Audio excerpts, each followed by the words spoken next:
Bonjour, Loïs Moreira, ingénieur conseil au pôle national d'éco-conception et management du cycle de vie. Aujourd'hui, nous allons voir l'éco-design. Victor Papanek est le premier designer dans les années 50 à avoir remis en cause son métier. Il définissait le design, s'il doit devenir écologiquement responsable, doit être révolutionnaire et radical. Cela signifie consommer moins, utiliser les choses plus longtemps, être économe, recycler les matériaux. Pour Buckminster Fuller, il faut créer une coopération spontanée, sans dommages écologiques ou inconvénients, pour qui que ce soit, afin que le monde fonctionne. Le designer joue un rôle direct dans la génération des impacts sur l'environnement des produits.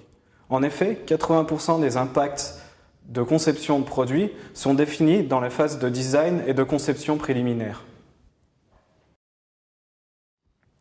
Être un éco-designer, c'est garder à l'esprit l'ensemble du cycle de vie d'un produit. Des matières premières,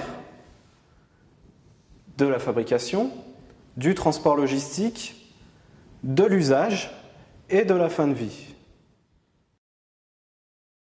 Cette vision globale du cycle de vie doit se faire avec un minimum de préjugés environnementaux. Il faut aussi faire attention aux éventuels transferts de pollution d'une étape du cycle de vie à une autre et étudier tous les scénarios pour éviter ces transferts.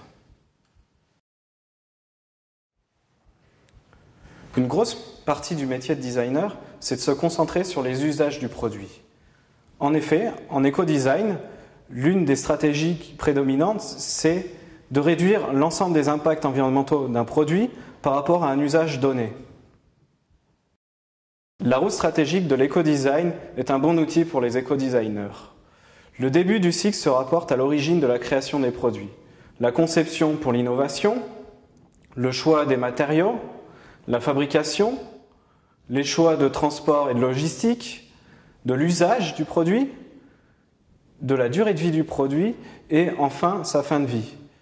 Toutes ces stratégies sont disposées de manière séquentielle.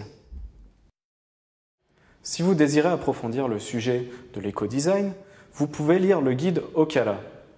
Il reprend les fondements de l'éco-design, explique l'approche cycle de vie, propose un système d'évaluation sur un score unique et explore la mise en pratique.